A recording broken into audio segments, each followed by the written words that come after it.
Bon, je vais continuer à rédiger ce journal au cas où certains d'entre vous ont encore envie de suivre mes récits, malgré les informations qui ont été apportées la dernière fois sur ma personne.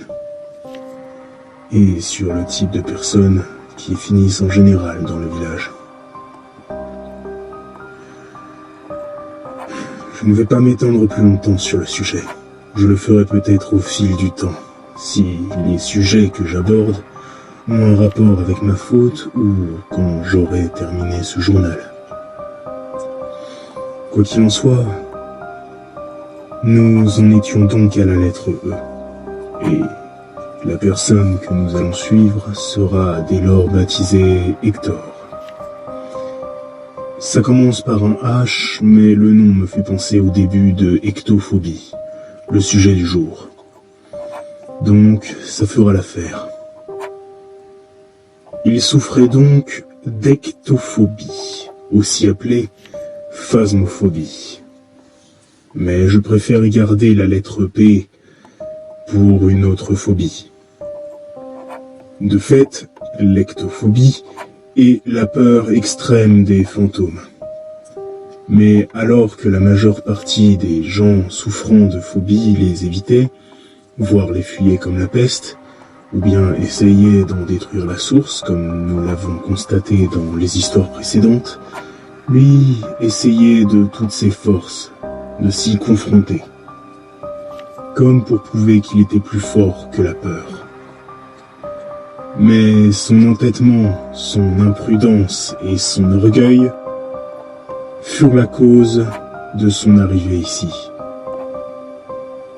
Je vous l'ai dit, ceux qui viennent ici sont pour la plupart des gens qui ont des choses à se reprocher. D'ailleurs, comment je connais les raisons qui l'ont fait atterrir ici, vous allez me demander sûrement. Eh bien, je vous ai dit que le village semblait évoluer. Et j'avais raison. Sa manière de procéder lors des cauchemars a encore changé. Je vous donnerai certains détails de son évolution après l'histoire du jour, comme récompense. Mais pas avant, car j'ai déjà perdu pas mal de temps. De fait, je vais devoir vous résumer l'histoire de sorte à ce que le chapitre ne fasse pas une vingtaine de pages. Et donc, je devrais sûrement sauter les dialogues pour me concentrer sur l'essentiel. Bon, commençons sans plus tarder. L'histoire de la dernière âme à avoir été emmenée dans le village à ce jour. Hector s'était réveillé dans un endroit sombre et humide. Contrairement aux autres âmes qui lui ont précédé, lui se rappelait toute sa vie dans son intégralité. De fait, il se rappelait son vrai nom. Mais j'ai décidé de le rebaptiser quand même, parce que j'en ai pris l'habitude, et que ça ne changerait rien qu'il s'appelle Pierre, Paul ou Jacques. Donc, toute notion de son véritable nom sera changée en Hector. Et de toute façon, c'est moi qui raconte, donc je fais ce que je veux. Et donc, Hector se souvenait de qui il était, mais ne savait pas encore où il se trouvait, même si l'atmosphère de l'endroit et ce sur quoi il était allongé lui rappelaient vaguement quelque chose, et lui faisait ressentir un stress intense. Il mit sa main dans sa poche, en sortit son téléphone et éclaira l'endroit. Dès l'instant où le lieu fut illuminé, il se sentit mal et se mit à vomir à cause du stress qui fut trop intense sur le coup. Il connaissait bien cet endroit. C'était le lieu qui hantait la plupart de ses cauchemars. Mais jamais ça n'avait l'air aussi réel. Une fois que ses intestins eurent fini de lui faire des misères, il récupéra son portable et essuya les gouttes de vomi qui avaient éclaboussé l'écran sur ses vêtements, qui d'ailleurs étaient de vrais vêtements. Une veste, un jean, des baskets, etc. Et pas la tenue de prisonnier habituelle, ce qui me surprenait de plus en plus. Et donc, après avoir essuyé son téléphone, Il illumina à nouveau l'endroit. C'était un tunnel creusé dans la roche. Une ancienne mine abandonnée, pour être plus précis. Et comme je vous l'ai dit auparavant, même si cet endroit lui faisait ressentir une peur panique, il se mit une gifle, se secoua et avança d'un pas décidé en se disant « Allez Hector, t'es pas une... » Pour éviter d'être vulgaire, je vais changer une syllabe. Ainsi, vous comprendrez ce qu'il voulait dire, mais je ne serai offensant envers personne. Du coup, allez Hector, t'es pas une fiole. T'as peur de rien, les fantômes, ça n'existe pas. Comme pour se convaincre lui-même de ses propres paroles. À mesure qu'il avançait dans le tunnel, les souvenirs refaisaient surface. Il avait toujours eu peur des fantômes et des esprits. Une peur intense qui, déjà tout petit, lui avait valu des moqueries de ses camarades. Mais le pire, c'était son père, qui n'arrêtait pas de lui répéter les mêmes mots qu'il se répétait depuis tout à l'heure. T'es pas une fiole, t'as peur de rien, les fantômes, ça n'existe pas. À chaque fois que Hector commençait à paniquer à cause de sa phobie, son père lui mettait une grande claque et lui répétait sans cesse les mêmes paroles. Au final, sa phobie se transforma en obsession. À chaque fois qu'un lieu était dit comme hanté, il devait se prouver à lui-même qu'il n'était pas une fiole. Et finit même par embarquer son petit frère et sa petite sœur, tous deux jumeaux et plus jeunes de 5 ans, dans ses aventures. Ce qui fait qu'à l'époque du drame, ils devaient avoir tous entre 15 et 16 ans pour l'aîné, et pour les jumeaux entre 10 et 11 ans. Et à cette époque, Hector eut connaissance, durant ses recherches de lui hanter, de la mine abandonnée, qui avait la réputation d'être hantée par les fantômes des mineurs morts durant les recherches de minerais, et que toutes les personnes qui parcouraient ces tunnels n'en revenaient jamais. D'abord réticent, il ne fallut pas longtemps pour que le jeune homme, avide d'asseoir sa domination sur sa propre peur, décide d'y aller. On y est embarquant, bien évidemment, ses 2 témoins pour raconter son exploit autour de lui. Parmi les jumeaux, la jeune fille n'avait pas du tout envie d'y aller. Mais Hector l'y força, en lui disant que si elle ne le faisait pas, il allait la frapper. Certains se demandent sûrement, mais que font leurs parents? Eh bien, le père était le cliché du parent alcoolique et violent, et la mère avait quitté la maison sans laisser de traces peu de temps après la naissance des jumeaux, en laissant tout ce beau monde sous la garde du père. Une vie bien chaotique et pas forcément le meilleur milieu pour le développement de jeunes, vous en conviendrez. Ce qui fait qu'il régnait une sorte de hiérarchie basée sur la force au sein de la famille, avec le père au-dessus des autres, suivi de Hector et enfin des jumeaux, même si le frère était techniquement au-dessus de la sœur, lui qui idolâtrait son grand frère et le prenait comme exemple. Et alors que la jumelle était réticente, le jumeau, lui, était impatient. Après quelques jours de préparation, ils partirent donc tous les 3 pour l'expédition de la mine abandonnée, avec plus ou moins d'entrain. Un soir où leur père était imbibé d'alcool. Arrivé devant la mine, Hector ressentait une grande peur, mais son orgueil refusait de faire demi-tour. Et du côté des jumeaux, l'un avait l'air ravi tandis que l'autre beaucoup moins. Mais à mon avis, les menaces de violence avaient fait taire toute tentative de rétractation. Les 3 jeunes étaient rentrés finalement dans le tunnel et avançaient lentement. Hector finit même par ramasser une barre de fer par terre et jouer avec pour se changer les idées. À mesure qu'ils s'enfonçaient, la sortie se voyait de moins en moins. Je vous passe les détails, mais pendant une demi-heure au moins, ils avaient vagabondé dans les tunnels en marquant chaque croisement pour ne pas se perdre.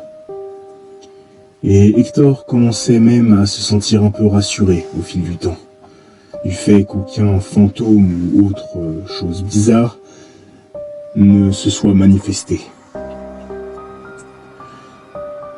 Quand soudain, devant ce qui semblait être un encadrement de porte en bois, des bruits de respiration rauque se firent entendre. C'était la panique dans sa tête. Il brandit la barre de fer d'une main, regardant et pointant sa lampe de poche dans tous les sens, de l'autre main. Quand une ombre était apparue dans le mouvement de la lampe, le jeune garçon lâcha alors la lampe, prit la barre à deux mains, cria de toutes ses forces et fonça pour donner un grand coup sur l'ombre qui était apparue devant eux. Quand il sentit d'un coup l'objet s'abattre sur quelque chose de dur, produisant une sorte de craquement, puis le bruit de quelque chose de lourd qui tombe par terre, juste devant lui. Quelques secondes après, les lumières des lampes des jumeaux éclairaient un homme à terre, qui avait l'air de ne pas s'être lavé ni changé depuis un moment, le crâne fendu et le sang coulant à flots. Pour vous la faire courte, ils découvrirent que c'était sûrement un sans-abri qui avait élu domicile dans les tunnels, et pensèrent qu'il était sûrement partie responsable de la légende des fantômes dans la mine. Et Hector, dans la panique, l'avait tué. Il menaça et fit promettre aux jumeaux de ne rien dire. Puis ils partirent dans la mine, en faisant le chemin inverse. Il se passa plusieurs années, où Hector fit souvent des cauchemars de l'homme le hantant dans ses rêves, de la porte dans le tunnel, et il ne retourna jamais plus dans un lieu dit hanté. Mais au bout de ces années, un autre drame arriva. La jeune sœur jumelle, sûrement n'arrivant plus à garder le secret, et à cause de la pression que lui mettaient ses deux frères, finit par se suicider, en emportant le secret dans la tombe. C'est au moment où il repensa à sa sœur que Hector venait d'entendre un bruit déchirant, qui le figea sur place et lui glaça le sang. Et en reprenant conscience, il remarqua quelque chose qui lui donna à nouveau envie de vomir. Une personne était pendue en face de lui, dans le tunnel exigu. Il reconnut tout de suite la silhouette de sa sœur. Que faisait-elle là? Est-ce que les fantômes existaient bel et bien? Était-ce elle qui avait emmené Hector ici? Voulait-elle se venger de lui ou lui rappeler sa faute? Soudain, en un battement de cils, elle avait disparu. Hector était à nouveau seul dans ce tunnel. Il voulait en sortir le plus vite possible, mais il était perdu.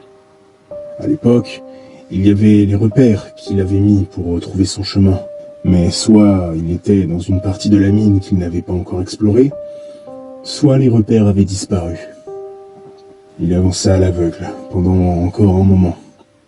Quand il finit par arriver devant un endroit qu'il reconnaissait que trop bien. C'était la porte qui apparaissait dans chacun de ses cauchemars, celle où il avait tué un homme. Il se retourna et s'apprêta à courir quand il se rendit compte qu'à quelques mètres de lui, sa sœur était réapparue, lui bloquant le passage. Il lui hurla dessus, lui ordonnant de le laisser passer, de le laisser partir. Il se sentit projeté violemment en arrière, la silhouette de sa sœur disparaissant dans les ténèbres. Quand il retomba sur le sol, il avait les oreilles qui sifflaient, sa tête bourdonnait et il était à moitié dans le noir, car il avait lâché son téléphone durant sa projection. Il avança à quatre pattes pour le récupérer quand une silhouette fit irruption entre lui et le téléphone. Elle était plus grande que celle de sa sœur et ressemblait plus à celle d'un homme. Hector rampa en arrière rapidement, jusqu'à ce que son dos heurte les parois de là où il se trouvait. Devant lui, deux silhouettes lui faisaient face désormais. La lumière du téléphone les éclairant assez pour qu'il discerne sa sœur et ce qui était sûrement l'homme à qui il avait ôté la vie. Ils restèrent pendant quelques minutes, debout, devant lui, sans bouger, silencieux. Jusqu'à ce que, n'en pouvant plus et pris d'un accès de rage, Hector se mit à prononcer les mots que je vais vous retranscrire à partir de maintenant, car je pense qu'ils ont leur importance pour ce qui a suivi. Alors c'est comme ça, hein? Vous me jugez responsable de votre mort et vous voulez vous venger. Mais c'est de votre faute. Toi le vieux, tu avais rien à faire dans cette mine. Et si t'avais pas été sûrement à l'origine de la légende du tunnel fantôme, ce serait peut-être pas arrivé. Quant à toi là, t'as juste pas eu assez de cran pour supporter le secret que tu devais garder. Au moins t'as eu la décence de l'emporter dans ta tombe. Vous êtes responsable de ce qui vous est arrivé. Et puis j'ai pas peur de vous, moi. Alors ramenez-vous, je vous attends. Juste après qu'il ait fini sa phrase, on aurait dit que la silhouette de sa sœur avait baissé la tête, comme de dépit et de tristesse, avant de disparaître en un nouveau clin d'œil, laissant l'autre apparition seule avec Hector. L'homme fantomatique avait alors avancé pour n'être qu'à 2 petits mètres du jeune homme, ses émotions toujours illisibles. La lumière du téléphone qui commençait à clignoter jusqu'à s'éteindre totalement, laissant Hector dans le noir complet avec la chose qui se tenait devant lui avant que la lumière ne s'éteigne. J'ai ressenti alors un intense mal de tête, comme si quelque chose de dur l'avait percuté avec force. Puis je réouvris les yeux, devinant le destin d'Hector à la vue de mes barreaux ouverts. Et quand je trouvai son corps lors du ménage, son expression était la même que celle de toutes les autres âmes brisées, et son crâne était en sang. Maintenant que l'histoire est terminée, je vais comme promis vous donner les détails sur les évolutions du village. Le village a évolué au fil des siècles, qui sont sûrement passés selon moi, technologiquement parlant, avec l'apport des innovations qui sont apparues, je ne sais comment au fil du temps, telles que les lampes, téléphones, voitures et autres appareils, et dans sa technique lors du déroulement des cauchemars. À l'origine, tous les cauchemars se déroulaient à l'intérieur du village, dans son état originel. Puis, quand des âmes extérieures au village ont été emmenées, il a créé divers lieux et diverses histoires, sûrement pour faciliter l'immersion de sa victime à l'intérieur de ses cauchemars, et qu'elle ne se doute de rien jusqu'à la fin. Voilà, ce sont les principales et les plus significatives évolutions que le village a subies, de la part de l'entité qui le contrôle. Je vais maintenant clore ce chapitre. Et nous nous retrouverons donc pour la prochaine histoire.